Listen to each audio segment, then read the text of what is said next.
कौन ब्रह्मा का पिता है, कौन विष्णु की मां, शंकर का दादा कौन है, हमको दे बता। ये जानने के लिए कृपया सुनिए। जगत गुरु तत्वदर्शी संत रामपाल जी महाराज के अमृत वचन सर्व पवित्र धर्मों के पवित्र शास्त्रों के आधार पर।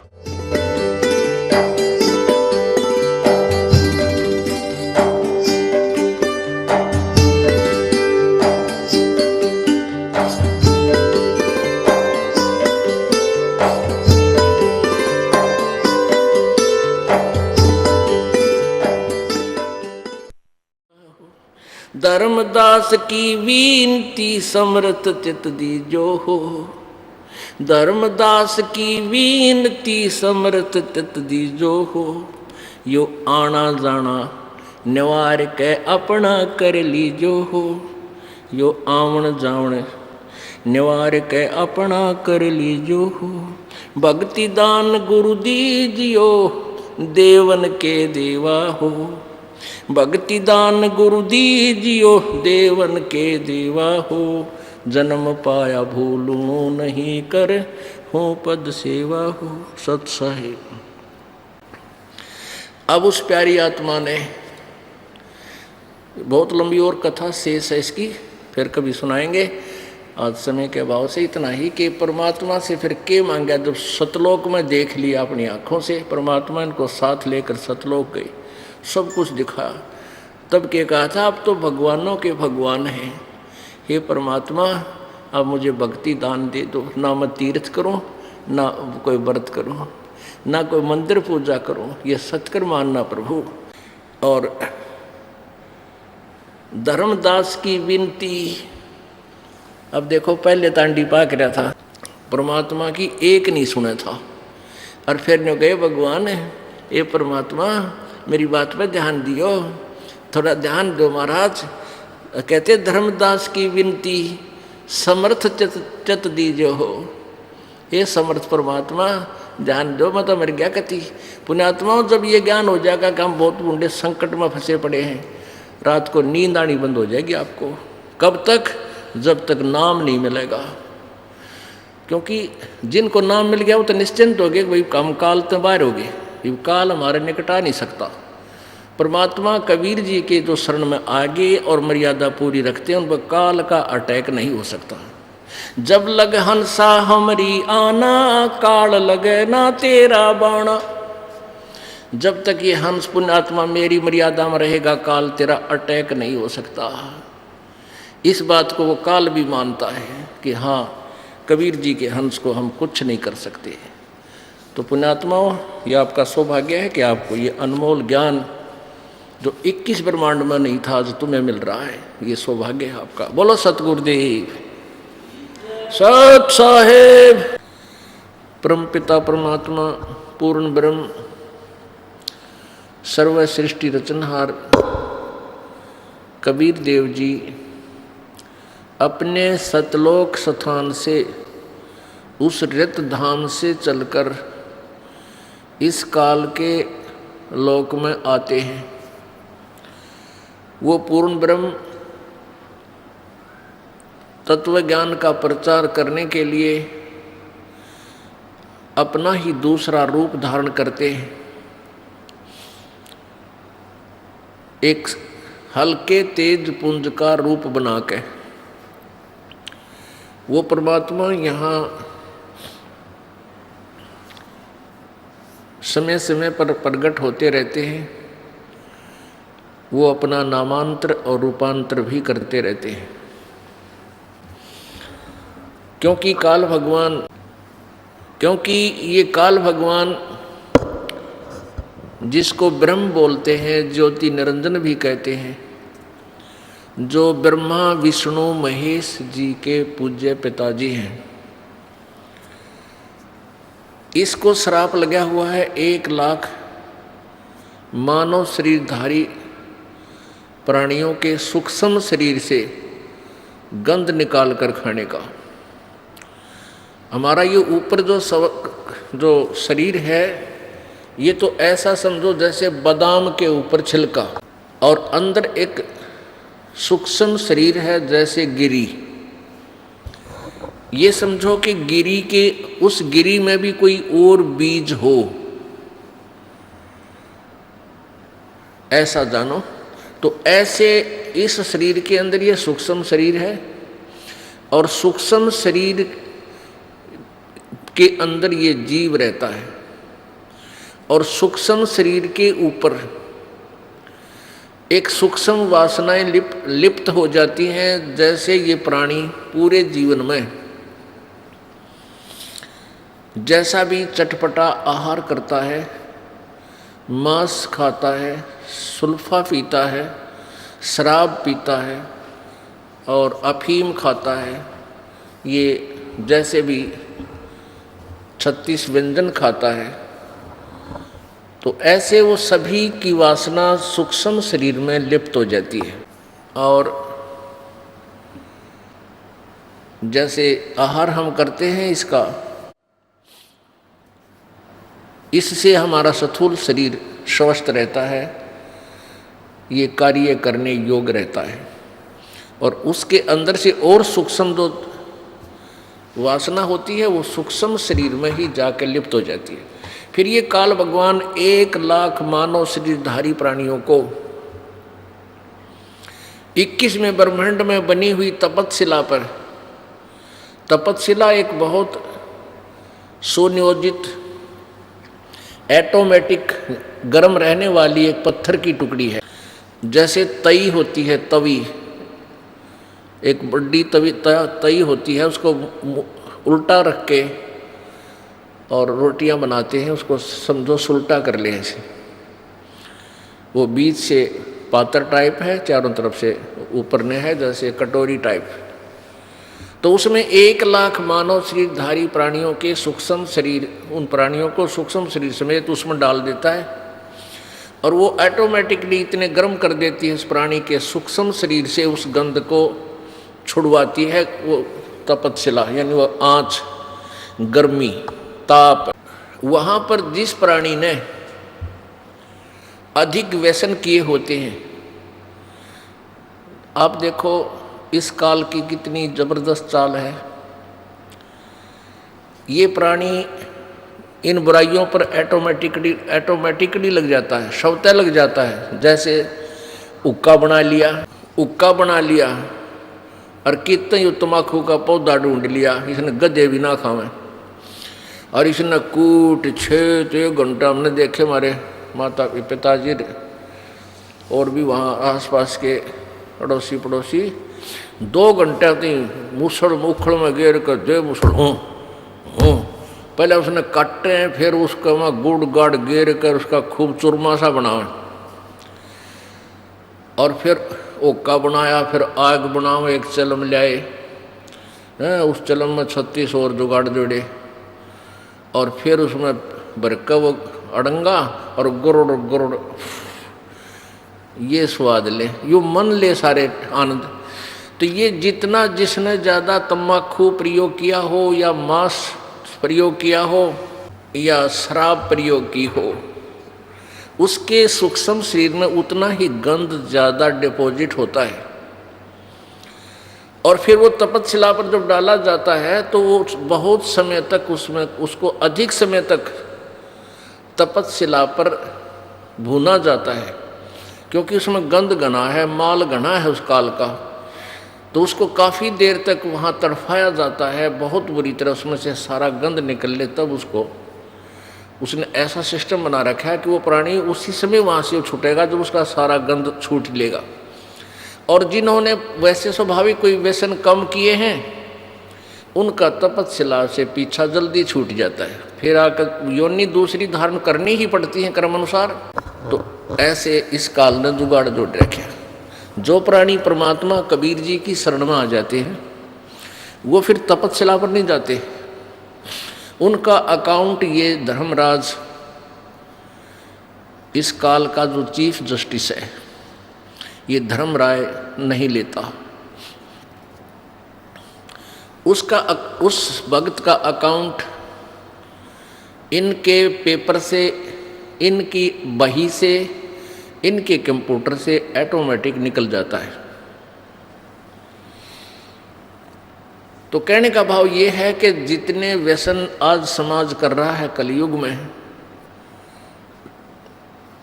इसलिए काल करवा रहा है कि ज़्यादा व्यसन करेंगे तेरा अच्छा भोजन बनेगा। तो पुण्यात्माओं, इसलिए इस काल भगवान ने सभी प्राणियों को मिसगाइड कर रखा है। सभी प्राणियों को, ब्रह्मा विष्णु महेश तक को भी यथार्थ ज्ञान नहीं दे रखा। इसको डर लगा हुआ है कि यदि इन सभी प्राणियों को अपने मूल स्थान का पता लग गया, ये सभी भाग जाएंगे, सभी दौड़ जाएंगे, यहाँ कोई नहीं रहेगा। दौड़ जाना वैसे आसान नहीं है, क्योंकि संत आवेंगे, परमात्मा कबीर जी आते हैं, वो फिर अपना यथार्थ ज्ञान देते हैं। तो काल ने ऐसा सिस्टम बना रखा है, हम इतने अज्ञानी बना दिए कि हम अपने परम पिता के साथ ही वाद विवाद करना प्रारंभ कर देते हैं, और उस परम पिता की उस यथार्थ कहानी को हम सुनना भी नहीं चाहते, और हम काल के जाल में रह जाते। परमेश्वर कबीर जी आते हैं, जैसे तैसे करके वो इस कलयुग के अंदर प्रत्येक प्राणी को, जो मानव शरीरधारी प्राणी होगा, पुण्यकर्मी प्राणी, वैसे तो कलयुग में पुण्यहीन प्राणियों का जन्म होता है, पुण्यहीन प्राणी आते हैं। और वैसे दूसरे दृष्टिकोण से देखेंगे कि वो बहुत ही अच्छे खुशकिस्मत वाले होंगे। अब पुण्यहीन और खुशकिस्मती, ये दोनों का कैसे मेल है? जैसे आप देख रहे हो कि एक प्राणी बहुत बड़ा सेठ है, धनी है, कार है, फैक्ट्री है, या कोई अच्छा अधिकारी है, या कोई मंत्री, मुख्यमंत्री, प्रधानमंत्री बना हुआ है, और एक गरीब आदमी है, रिक्शा चलाता है, मजदूर है, किसान है, दुकानदार, हैंड टू माउथ है, और दोनों का ही जन्म इस कलयुग में है। तो पुण्यहीन तो वो हैं जो आज जिनके पास खाने का भी आहार समय पर नहीं मिलता, लेकिन वो खुशकिस्मत इसलिए है कि उनका जन्म इस समय है, ये भक्ति युग में है, भक्ति काल में। तो ये कैसे पुण्य है, कैसे शुभ कर्म है, कैसी अच्छी किस्मत है। दो प्रकार के कर्म हैं, एक तो धार्मिक कर्म यानी पुण्य जिनको कहते हैं, पुण्य यानी धर्म किया हुआ, दान, और दूसरा भक्ति कर्म। आप जी के भक्ति कर्म अत्यधिक थे, बहुत अत्यधिक थे, लेकिन आपका जो दान कर्म नहीं थे, तो आपको जन्म भी मिला आपकी भक्ति कर्म के कारण, लेकिन आपको समय पर रोटी भी नहीं है, ना कोई सुख सुविधा है, आपत्तियां भी आप पर दिन आ रही हैं। तो ये आपत्तियां आपके लिए एक वरदान बनेंगी। ये लीला मालिक की है, आप नहीं समझ सकते। और दास आपको अगर सीधा सा उदाहरण बताना चाहेगा तो आप ना समझ कर बल्कि दुख मान जाओगे। इसलिए बहुत समय में जा कर के आपको वो सच्चाई से परिचित करा जाएगा, तो आपके ऊपर ये वरदान बनेगा। इसलिए आप पुण्यकर्मी प्राणी भी हैं और पुण्यहीन, आप शुभ अच्छी किस्मत वाले भी हो और पुण्यहीन भी हो। वो पुण्यहीनता के कारण आपके ऊपर आपत्तियां आवेंगी और उन आपत्तियों के निवारण के लिए आप इधर उधर भटकोगे, कोई माता पे, कोई मसाणी में, कोई गुरुद्वारे में, कोई मंदिर, कोई मस्जिद में, लेकिन वहाँ आपको कोई राहत मिलने वाली नहीं है, मिल ही नहीं सकती। क्योंकि सतयुग त्रेता द्वापर में, सतयुग त्रेता द्वापर में कबीर परमेश्वर जी ने अधिक जीव ना ले जाने का प्रॉमिस इस काल से इसलिए किया था कि ये प्राणी सतयुग त्रेता द्वापर तक इस पर विशेष आपत्तियां नहीं आएंगी। और आपत्तियां आएंगी तो इनके पिछले पुण्य बहुत हैं, उनसे उनका निवारण होगा।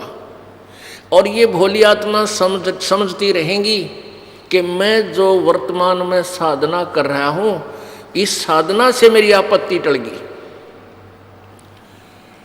इस कारण से वो कबीर परमेश्वर द्वारा दिए गए यथार्थ ज्ञान को स्वीकार नहीं करते।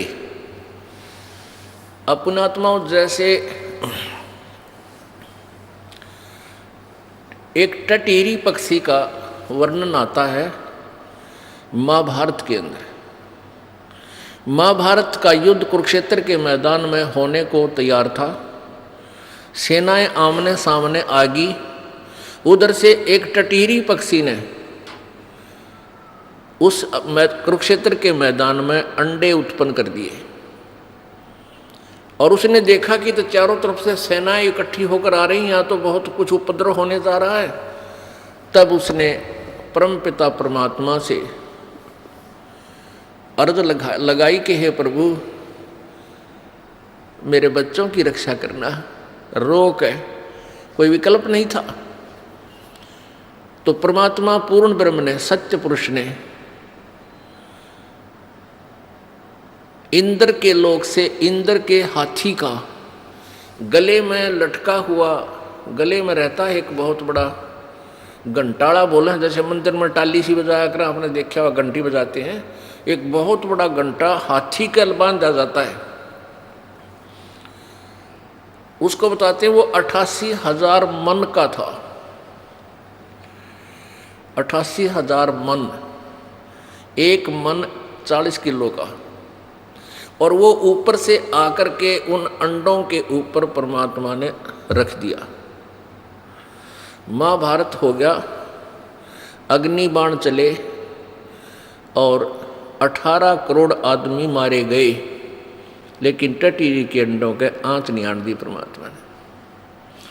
अब पुण्यात्माओं, उस पक्षी जीवन में वो टटीरी किसी इष्ट की पूजा नहीं करती थी और फिर भी उसकी रक्षा कर दी। तो वो जब मनुष्य शरीर में थी, किसी जन्म में वो कबीर परमेश्वर के चरणों में रही थी वो आत्मा, और उसकी पुण्य चलते चलते मनुष्य जीवन भी एंड हो गया। अब पक्षी जीवन में भी आकर के उसके कुछ ऐसे पुण्य शेष थे जो प्रभु ने उसकी रक्षा कर दी। अब मनुष्य जैसे सतयुग त्रेता द्वापर में या वर्तमान में जिनके पुण्य अभी शेष रहते हैं और वो जैसी भी साधनाएं कर रहे हैं, वो सोचते हैं कि जो आज हमें सुख सुविधा प्राप्त है, जैसे ये दास पहले लोक वेद के आधार से हनुमान जी का पुजारी था, परंपरागत बाबा श्याम जी की पूजा भी थी, वो भी करते थे। और भगवान श्री राम, श्री कृष्ण जी, भगवान विष्णु और शंकर जी के हम गणे करड़े उपासक थे। कट्टर यानी विष्णु जी को विशेष महत्व ये दास देता था। गीता जी का नित्य पाठ किया करता था। तो हम हमारे जैसे भी हमें कोई सुविधा हुई, जैसे हम क्लास में पास, स्कूल विद्यालय में पास होते थे, तो हमारा क्रेडिट हमारे भगवान श्री कृष्ण विष्णु जी में, दादा श्याम जी में, हनुमान जी में जाता था। फिर नौकरी प्राप्त हुई तो उसका क्रेडिट भी हमारे इन्हीं इष्ट को जाता था। फिर संतान हुई, पुत्र पुत्रियां हुई, तो हम ये सोच रहे थे कि ये सब सुविधाएं हमारी इन पूजाओं से हैं जो हम वर्तमान में कर रहे हैं। मंगलवार के व्रत हैं और गीता जी के पाठ थे और जन्माष्टमी को व्रत रखा करते थे। तो अब ये पता चला कि ये हमारे पूर्व संस्कारों का प्रतिफल हमें मिल रहा था। वर्तमान की जो साधना थी वो सारी शास्त्र विरुद्ध थी, उनसे कोई भी लाभ हमें होने वाला नहीं था। लेकिन जब तक हमारे पुण्य चलते हैं तब तक हम यही सोच रहे होते हैं कि जो हम क्रिया कर रहे हैं बिल्कुल ओके है, और कोई दूसरा समझाने की चेष्टा करता है उसके कान्ना पर घटाड़ देते हैं कि नहीं नहीं आप गलत कह रहे हो। पुण्यात्माओं, ये दास आपको बहुत बार बताता है कि जो पुण्यकर्मी प्राणी होते हैं उनको भक्ति जिनकी अच्छी होती है, पुण्यकर्मी प्राणी होते हैं, उनको परमात्मा की चाह बनी रहती है। दो प्रकार से मानव शरीर प्राप्त होता है, दो प्रकार से मानव शरीर प्राप्त होता है। एक तो टर्न वाइज, क्योंकि काल भगवान को कबीर परमेश्वर जी ने श्राप दे रखा है कि तू 1 लाख मानव शरीरधारी प्राणियों का आहार करेगा और 1.25 लाख की उत्पत्ति किया करेगा, जिस कारण से ये विवश हो गया हमें मानव शरीर देने के, नहीं तो ये मानव शरीर भी नहीं देता। ये इतना जालिम है, ये इतना धोखेबाज है, ये हमें मनुष्य शरीर देता ही नहीं कहीं इनको पता ना लग जाए। और परमेश्वर को ये मालूम था कि इनको मानव शरीर मिलेगा तो मैं जा कर के किसी ना किसी रूप में अपनी प्यारी आत्माओं को अपना रहस्य बता दूंगा।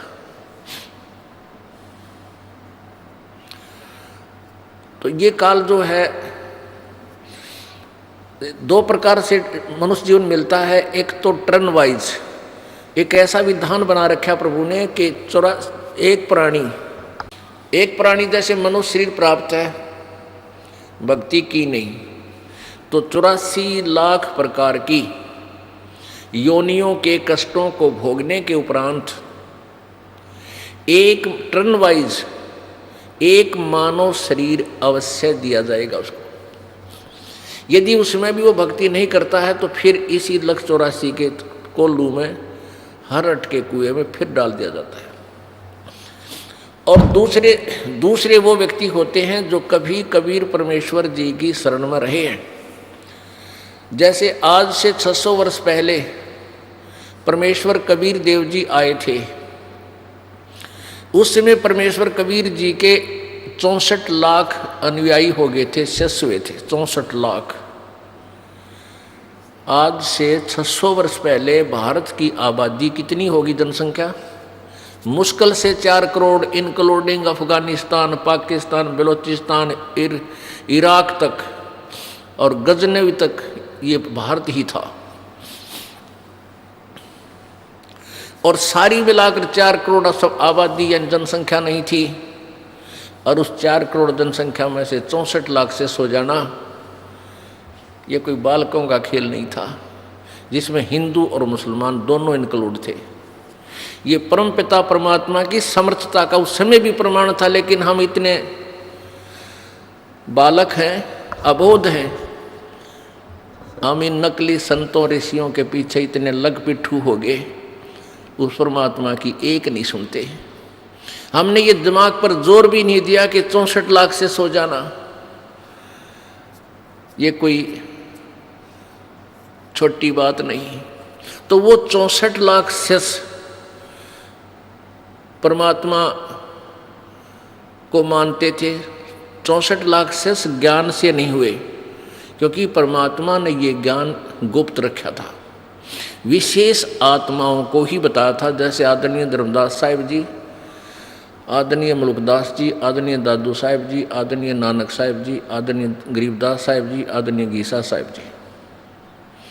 और इनसे कसम खवा दी थी, इनसे प्रतिज्ञा करवा दी थी कि इस यथार्थ नाम को, इस सत्यनाम के दोनों अक्षरों को तुम क्लियर नहीं करोगे, तुम जाप करके कल्याण करवा सकते हो, और इसकी विधि किसी को नहीं बताओगे जाप करने की। और सार शब्द तो बिल्कुल ही नहीं, किसी के सामने जिक्र भी नहीं करना। तो इन महापुरुषों को ज्ञान बताया था। अन्य जो 64 लाख अपनी प्यारी आत्मा अपनी शरण में ली थी, उनको भक्ति से चार्ज किया था। परमात्मा जहां भी जाते, एक दिन में 1000 जगह रूप धारण कर लेते थे, प्रकट हो जाते थे। कबीर देव, कबीर परमेश्वर के पास असंख्य सिद्धियां हैं, असंख्य। यहाँ के भगवानों के पास मैक्सिमम 8 सिद्धि हैं। और हमारे जैसे भक्त जो परमात्मा कबीर जी की साधना करेंगे इस सतमंत्र की, हमारे को भी 24 सिद्धियां प्राप्त हो जाएंगी। और जबकि ये अन्य भगवान, यहाँ के भगवानों पर 8 से ज़्यादा नहीं हो सकती। और इनके उपासकों के पास, किसी के पास 1, किसी के पास 2, हद किसी के पास 3 होंगी। इससे ज़्यादा ये प्राप्त सारे जीवन में नहीं कर सकते।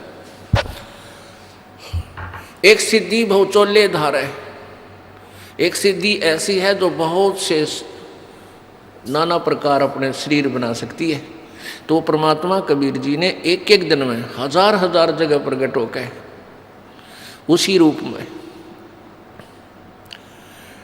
और अपने यथार्थ ज्ञान को, यानी ज्ञान का मतलब है जैसे ये वाणी बोल रखी है, क्या बोल रखी है, मानुष जन्म दुर्लभ है भाई मिले न बारंबार, तरवर से पत्ता टूट गिरे वो बोर न लगे डारे, साथी हमारे चले गए हम भी चालन हारे, कोई कागज में बाकी रह रही ताते लगी है वार। ये ऐसी मार्मिक वाणी है कबीर परमेश्वर की कि आम आदमी को झंझोड़ कर रख देती है। मानुष जन्म पाए कर जो नहीं रटे हरि नाम, जैसे कुआ जल बिना भाई बनवाया क्या काम। इस तरह की परमात्मा की इस हृदय छूने वाली वाणी को सुनकर आज से 600 वर्ष पहले तो भगवान चाहने वाली बहुत आत्मा होया करती, भगवान से डरा करती थी, तो वो तुरंत मालिक की वाणी को सुनती रहती थी कई कई दिनों तक और फिर उपदेश ले लेती थी। उपदेश लेते ही उनके ना जाने कितने काम सर जाया करते, सुख होने लग जाते, वो रिश्तेदारियों में डंडोरा पीटते, आज जो हमारे गुरुजी से नाम ले लो, हमारे ये सुख हो गया, हमारे ये सुख हो गया। तो इस तरीके से उस 120 वर्ष परमात्मा रहे, 5 वर्ष की आयु में उपदेश देने लगे थे। 115 वर्ष में, वैसे 10 वर्ष 5-7 वर्ष पहले परमात्मा ने एक परीक्षा लेकर उनको रिजेक्ट भी किया था। तो 100 वर्ष कंटिन्यूस परमात्मा अपना प्रचार करते रहे, अपनी समर्थता का प्रमाण देते रहे, उनके दुखों का उपाप रूपी कांटों को निकालते रहे। तो इस प्रकार 64 लाख शेष हो गए थे। तो वो 64 लाख शेष परमात्मा ने देखा कि ये पार होने योग्य हैं या नहीं।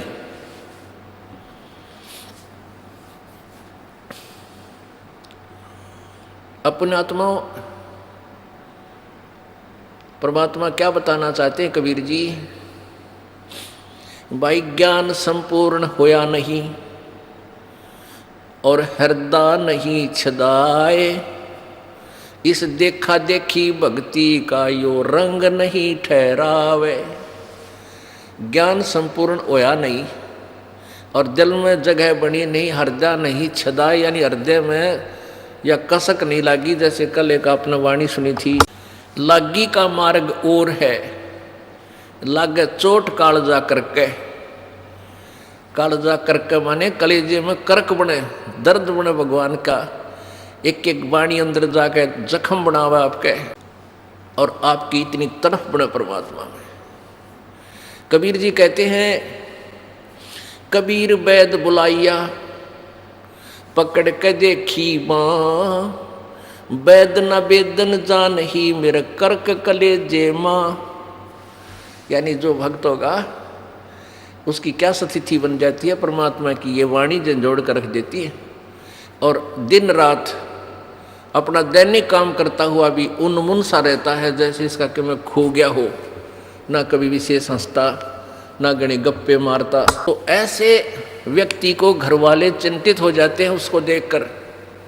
वो सोचते हैं इसका कोई भयंकर बीमारी होगी, ना यूँ बोलता ना किसी बात करता, अकेला बैठा रहता है। तो परमात्मा अपने ऊपर ही सब उदाहरण देते हैं।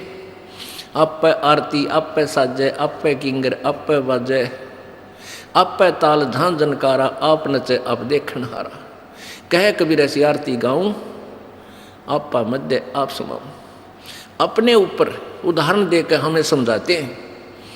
कबीरा वैद बुलाइया पकड़ के देखी बाँ, वैद न वेदन जाने ही मेरी कर्क कलेजे माँ।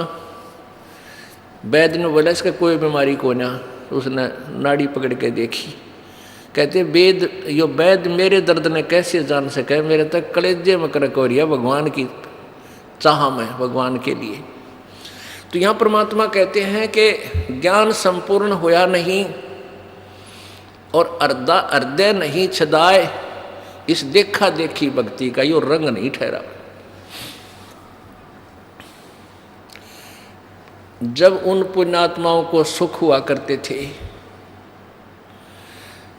तो प्रत्येक व्यक्ति कहता था भाई भगवान आए हैं, कबीर जी भगवान आए हैं, भाई भगवान आए हैं, परमात्मा अवतरित हो चुके हैं। और ये भगवान सुख सागर है, ये परमात्मा कबीर जी इतना सुख दे देता प्राणी को कि ये फिर गफलत कर जाता है। ये स्वभाव है परमात्मा का, वो तो सुख देगा ही देगा, दुख नहीं है। आम के पेड़ पे कांटे नहीं होते, उसके फल और छाया दोनों सुखदायी तत्व होते हैं, दोनों सुखदायी ही वस्तु होती है। तो ऐसे कबीर जी पूर्ण ब्रह्म, इसकी शरण, इनकी शरण में आने से सारे सुखी हो गए। और फिर सुख मीन घर में संपत्ति होगी, आपत्ति कोई आई नहीं, बीमार शिमार होया नहीं। तो ये सुख भी दुश्मन है आप जी का। परमात्मा कहते हैं सुख के माथे पत्थर पड़ो, जो ज्ञान हर नाम हृदय से जावे, बलिहारी उस दुख के जो पल पल नाम रटावे।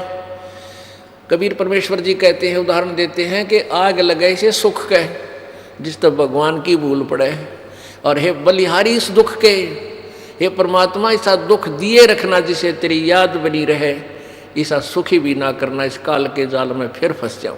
एक दिन परमात्मा कबीर जी कहीं सत्संग कर रहे थे, रात का समय, गर्मी का मौसम, और वहीं साथ में किसी एक काशी की सुप्रसिद्ध वैश्या का, गणिका का मकान था।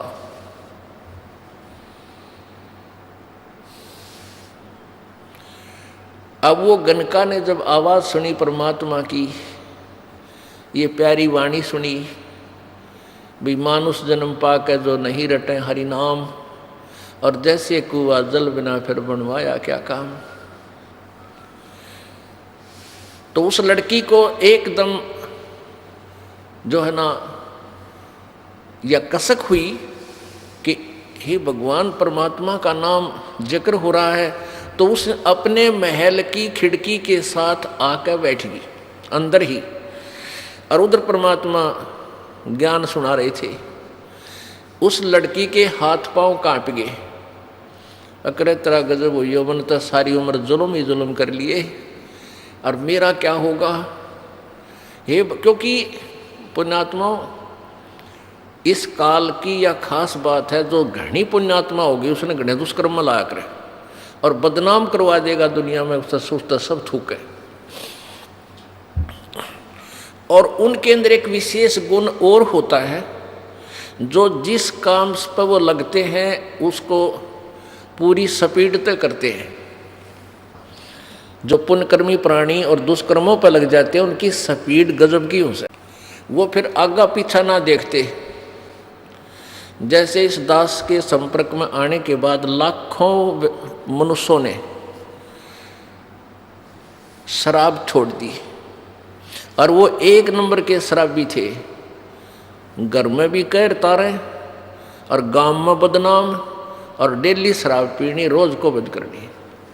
और जब उन्हें ये ज्ञान हुआ, परमात्मा की मेहर हुई, यो नाम ले लिया, उसके बाद कति ना वो छोड़ दी शराब, तम्बाकू, सुल्फा, सब बकवास छोड़ के, और फिर नाम पे इतनी स्पीड तो लाग गए, जो पैसा वो बर्बाद किया करते उसी स्पीड से फिर दान करने लग गए।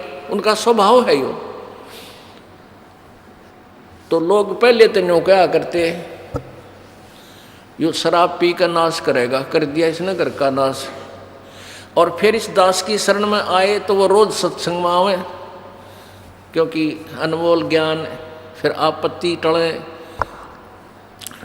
तो अनजान व्यक्ति जो भगवान के विधान से परिचित नहीं है, वो ऐसे कहने लगे, यो तो भाई नाश से करेगा, इसने तो अपना नाश ही करना, पहले शराब में करे था, इब सत्संग में जा है, तीसरा दिन वहाँ दान कर कावनों को पाठ करा दिया 4000 रुपया का, यूँ तो नाश करेगा। अब वो ना सुना करते किससे की, जब तक वो शराब पियो थे जब भी नहीं सुनते थे। अरे उनको पता है कि हम तो दोनों हाथों से बो रहे हैं बीज भविष्य का, तो फिर वो इस मार्ग पे भी इतनी स्पीड तो लगते हैं। और आज वो कति सुखी, हर तरह से सुख हो गए। अब उनके सुखों ने देख के दुनिया टूट कर पड़ेगी। अब देख लेना, जो भक्त आज से 10-15 वर्ष 8 वर्ष से इस मार्ग पर लग रहे हैं और सीधी नीति से लग रहे हैं, जो कभी लग गया कभी छोड़ गए, उनको थोड़ा समय लगेगा वो स्थिति रिकवर करने में।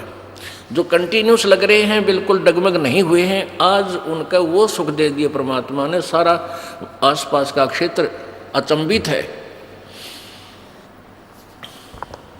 तो आपके सुखों को देख कर ये माता पूजनीय, ये भैरव भूत पूजनीय, ये मंदिरा में टाल बजानिए, सारे आओगे, आप देख लेना। तो उस लड़की ने, उस वैश्या ने, गणिका ने सोचा भाई अब क्या करूं, अब क्या करूं, मैंने तो जीवन खराब कर दिया, ये अनमोल जीवन, कितनी कीमत बताई संत ने। तो उसने सोचा भी समाधान भी इन्हीं के पास हो सकता है, जो रोग बता रहा है तो दवाई भी जानता होगा। तो नीचे उतराई वह लड़की अपने मकान से बाहर आकर और करबद्ध खड़ी होगी गुरुदेव के सामने। उस लड़की के को आए हुए देखकर वहाँ श्रोताजन जो थे 100, 200, 400, उन्होंने देख लिया ये तो वैश्या आ गई। उनमें से 2-4 खड़े हुए, कहने लगे तू भाग जा यहाँ से, भाग जा यहाँ से, निकल जा, तू बदनाम औरत है। परमात्मा कबीर जी कहने लगे भी क्या बात है, कहने लगे, वो शिष्य कहने लगे जी यह तो बहुत निकम्मी लड़की, बदनाम औरत है, इसको तो यहाँ आगे तो दुनिया जो है ना हमें पता नहीं क्या क्या कहेगी। परमात्मा बोले बैठ जा, आजा बेटी इधर आ, हाँ क्या कहना चाहती है। उसने बताया कि परमेश्वर, हे गुरुदेव, आज मैंने आपका सत्संग सुना और ये सामने मेरा मकान है और मैं वैश्या हूँ। परमात्मा आज तक मुझे कोई ये ज्ञान बतानिया नहीं मिला, आज मेरी आत्मा काँप रही है, क्या मेरे जैसी दुष्टा का भी उद्धार हो सकता है। परमात्मा बोले बेटा, नौका का स्वभाव होता है जल दरिया से पार करने का, उसमें घास धरो चाहे पत्थर, वो पार करके छोड़ा करती है। फूस धरो चाहे पत्थर, चाहे उसमें रुई धरो यानी हल्का पदार्थ या भारी रखो, बेटा वो पार कर दिया करता है। हमारे पास एक ऐसा नाम रूपी मंत्र है, उस नौका में आपको बैठा देंगे, पार हो जाएगी। यानी कितना ही खराब कपड़ा हो, साबुन और जल के योग से स्वच्छ हो जाता है। अपनात्माओं, परमात्मा की वाणी है, भाई कुष्टि होवे संत बंदगी कीजिए, हो वैश्या के विश्वास चरण चित दीजिए। क्या बताते हैं कि कोई साधु संत, कोई भक्त, यदि उसको कोई रोग है, कोढ़ लग रहा, कोढ़ एक घृणित रोग होता है, और उस कहते हैं जब वो कोढ़ भी लग रहा किसी भगत का, उसका नफरत मत करिए, उसको प्रणाम करिए, सच्चाई बोलिए, प्यार दिए उसको, क्योंकि वो भक्त है, वो भक्ति कर रहा है। उसकी आत्मा को ठेस पहुंचाने से आपको हानि गनी हो जाएगी। और वैश्या के विश्वास चरण चित दीजिए। यदि गणिका बहन और उसको भी परमात्मा का विश्वास है, भगवान को चाहने वाली है, उससे नफरत मत करना, उसको एक साधु संत भक्त भाई बहन की तरह डील करना। उससे नफरत करोगे तो वो आएगी नहीं, सत्संग में नहीं आएगी तो वो समझ कैसे होगा। मान को डाकू है, चोर है, शराब पीता है, तम्बाकू प्रयोग करता है, वो सत्संग के वचन नहीं सुनेगा तो उसको पता कैसे चलेगा ये इतना अवगुण है। और सत्संग रूपी जल में वो आएंगे तो वो साफ होंगे। तो परमात्मा ने बहुत लंबा चौड़ा प्रवचन किया वहाँ उन उपस्थित भक्तों को समझाने के लिए, और कहा बेटी तू उपदेश ले सकती है लेकिन ये दुष्कर्म छोड़ना पड़ेगा।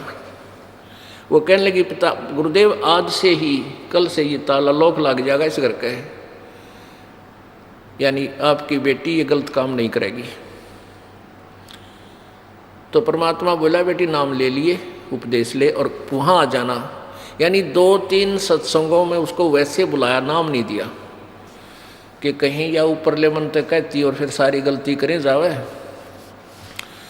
तो तीसरे चौथे सत्संग में वो आती रही, ज्ञान सुनती रही, और उधर से उसने वो सारा दुष्कर्म बंद कर दिया। हमारे समाज की एक और विशेषता है कि उस जीवन में उसकी वह फीतता रहना कर दे जो पहले वो गलती करता था, करता है, वह लड़का है या कोई चोर है तो चोर भी उसने फिर भी नहीं कहेंगे वो फलाना चोरा का चोर, और उसको फिर भी गनका ही बोल रहे थे जबकि उसने सारे दुष्कर्म त्याग दिए थे। अब वो लड़की मालिक के चरणों में आई, उपदेश ले लिया, और फिर वो प्रत्येक सत्संग में आने लगी। जहाँ भी सत्संग हो वहीं पहुँचे, और जो भी उसके पास था वो कोड कमा रखा था, धन सारा भगवान के चरणों में ला कर रख दे, प्रभु सतगुरु उसके भंडारा करवा दे, धर्म पर लगा दे। तो पुण्यात्मा हमने सत्संग में बहुत विवेक से रहना पड़ता है, रहना चाहिए, अपनी नहीं चलानी चाहिए। संत के प्रवचनों पर विचार करना चाहिए, ये क्या कहना चाह रहे हैं। हम अपनी सोच से हम परिचित, हम कितने विद्वान हैं, कितने हम समझदार हैं, हम तो सारे खोटे कर्म कर सकते हैं, शुभ नहीं हो सकता हमारे से। और करना चाहोगे तो काल होने दे नहीं। हम चाहेंगे दान करना, मन माने कितने बीमारी पर लगा दे पैसे, जब भगवान का सहारा ना होता है। ये 2 पैसे दान भी आप प्रभु की आड़ में बैठ के कर पा रहे हो। आपकी 100 आपत्तियों को टालकर आपको प्रेरणा देता है, बेटा दान कर, तेरी जान बचेगी। तो वह लड़की जब आने लगी अधिक प्रत्येक सत्संग में और निकट आकर बैठ जावा गुरुदेव के पास,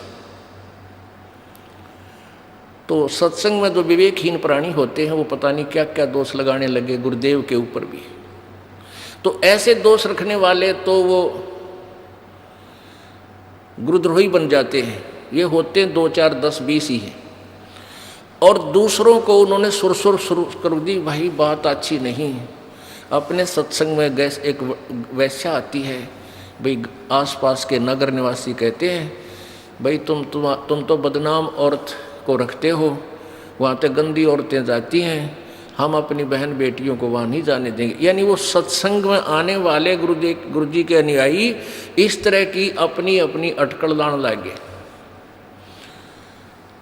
उन्होंने कहा भी गुरु जी से कहना ही पड़ेगा एक दिन।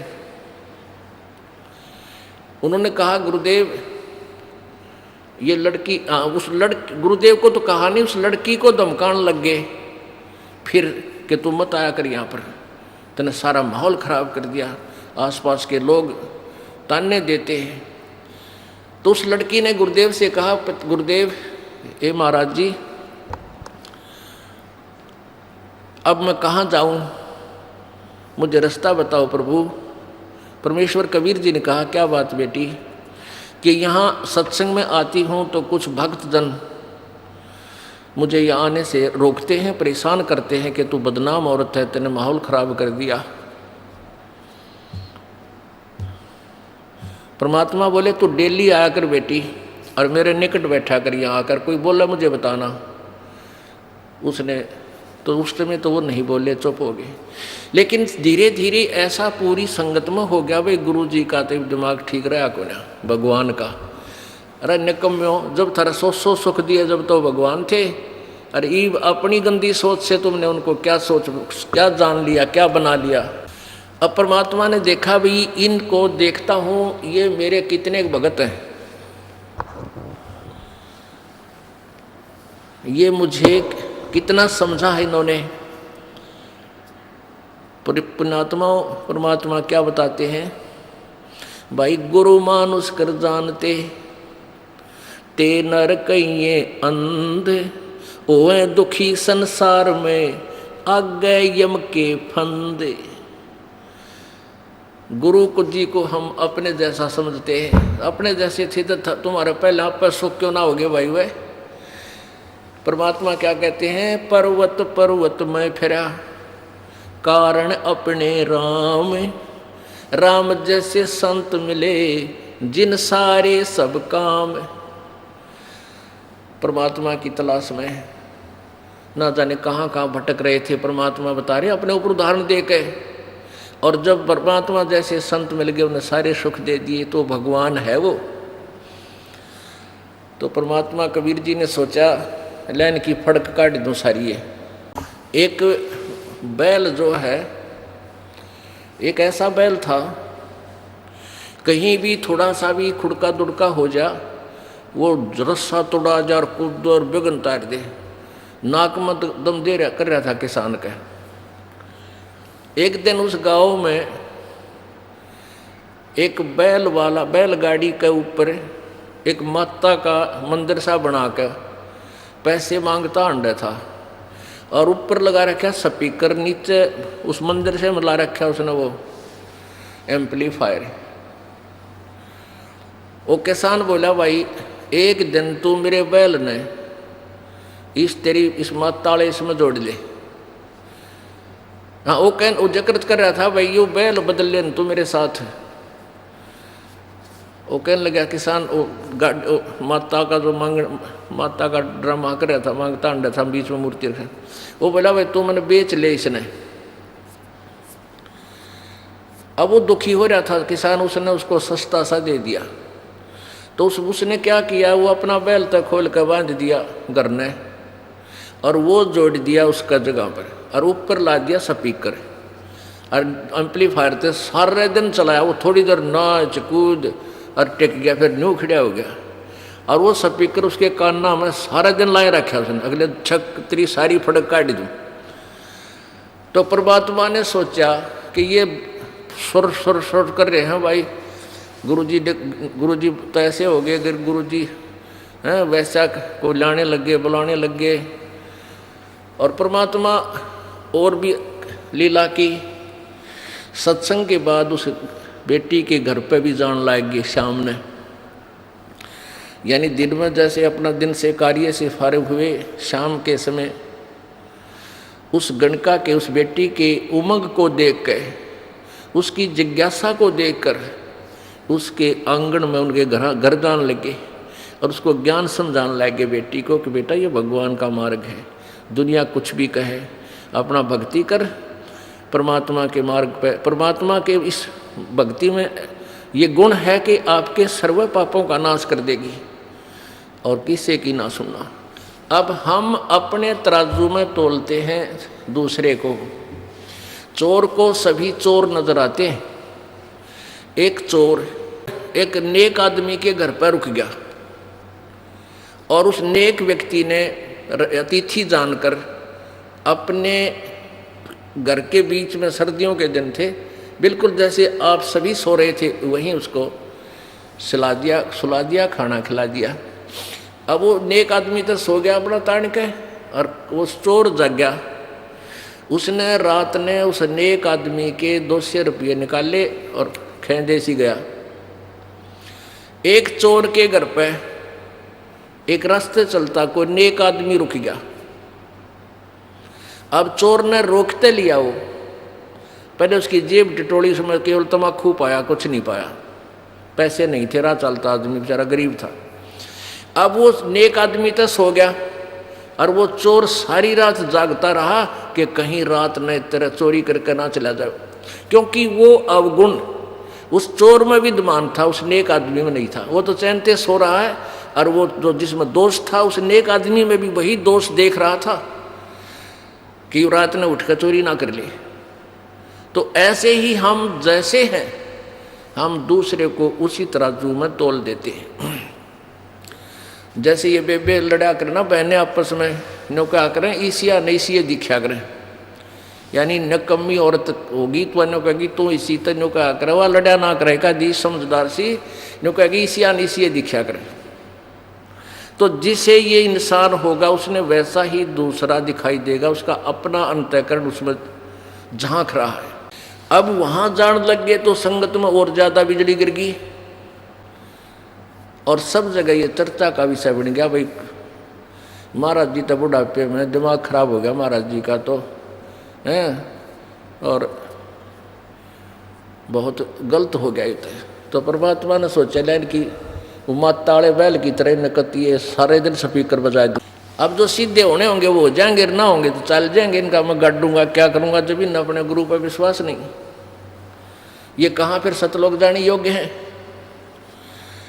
अब उनका एक खास विशेष शिष्य और मित्र रविदास जी थे। रविदास जी बहुत निकट से प्रभु को समझ चुके थे, इसलिए प्रतिदिन बहुत अधिक समय उन्हीं के संग बिताते थे। तो रविदास जी से कहा कि रविदास जा एक हाथी किराए पे ले आ और एक दिन का किराया दे दिए उसने और कह दिया भाई हम आप हाँकांगे हाथी ने, आप पीलवान बन जाना ड्राइवर। और ठीक है। अब रविदास जी ने आज्ञा का पालन किया। रुपया अठनी तो मैं एक दिन का किराया था वो हाथी किराए पे ले आया। अब कबीर परमात्मा ने कहा उस लड़की से वैसा उस बेटी से, क्योंकि गनका नहीं रही थी समाज फिर भी उसको गनका ही सोच रहा था, कहा बेटी आज तू हर सुंदर हर बढ़िया गहने पैर और सुंदर श्रृंगार हार करके मेरे साथ चल। अब उस लड़की ने कहा ठीक है पिताजी जो आपकी आज्ञा, गुरु जी की आज्ञा का पालन करना अति अनिवार्य होता है। तो उस लड़की ने सारा अपना सुंदर कपड़े पहन पून कर सारा मेकअप कर लिया और परमेश्वर कबीर जी ने क्या किया कि एक गंगा जल भर लिया शीशी में और हाथी जैसे हाथी के को ड्राइवर तो कर रहा था, ड्राइविंग तो कर रहा था रविदास जी, और उसके बाद में वह लड़की बिठा ली हाथी पर और पिछली साइड में आप बैठ गए और लड़की के कंधे पर हाथ रख ली और एक हाथ में वह बोतल जो देसी शराब दिखी थी हाथ से काटी हुई, उस बोतल ऐसे मुंह कला के 2-4 घूंट पर न्यों करें और उस लड़की के हाथ कंधे पे। और परमेश्वर ने कहा कि रविदास उस अच्छे उस बड़े बाजार में का निकाल दिया हाथी ने, एक बार सारे ही फड़क निकल जा काशी वाले की भी। अब ऐसा ही किया, जो घनी अच्छी दुकान थी बड़ा बाजार था उसके माँ के और वो दोनों संत और वह बेटी चल रहे हैं। अब जोन सा भी देखे नो करे यूँ क्यों सांग हो रहा है, नो कहो दानक सब जुलाया कबीर, अरे हम तो पहले कहा करते भाई बिजली गिरेगी उड़े गंदी औरतें जाती हैं, देखा पार्ट की पुलिस की सरेआम शराब पी के इसने पता नहीं तू कहाँ घूम रहा है। इनके तो भाई सत्संग में भी ये जुल्म हुआ करते हम पहले कहा करते थे। अब वो बुला लिया उन चेलों को। कुछ ऐसे भक्त होते हैं उसमें और अच्छी आत्माएं भी थी, वो घनी सी ध्यान नहीं दिया करते बकवाद्या पर, हालांकि मैक्सिमम संगत के अंदर अटपट होगी थी, वह फिर भी उस समय तक विशेष प्रभावित नहीं थे। तो उनको लाओ बुला के दूसरे लोग क्या जा तो क्या करता भगवान आ रहा है, आज तेरे भगवान ने दिखावा के जुल्म कर दिया, ऐसा सरेआम तो कोई भी ना करा कर वैश्यावर्ती करता जा रहा है। अब वो भगत आओ बाजे और देखें वो बैठे तुम्हारे गुरुजी, तो न्यों कहें मैं तो एक दिन गया था बस मैं ना जाया करता उड़े। यानी वो जो कति जिनके इतने सुख दे रखे थे वो समाज तो डर के अब भगवान पर अविश्वास करके और परमात्मा से विमुख हो गए। 64 लाख में से 2 अर्जुन और सरजुन नाम के ये 2 शेष बचे थे, ये कहीं बाहर गए हुए थे मक्का मदीना की सैर सपट्टे को, वो वापस आए तो इब और संगत तो भाग भोगी सारी कबीर जी द्वारा कोई ना जावे क्यों उनके सुख खूब हो गए, किसी आपत्ति रही कोई ना। यह लास्ट की बात है, 10 एक वर्ष पहले परमात्मा सतलोक गमन से पहले।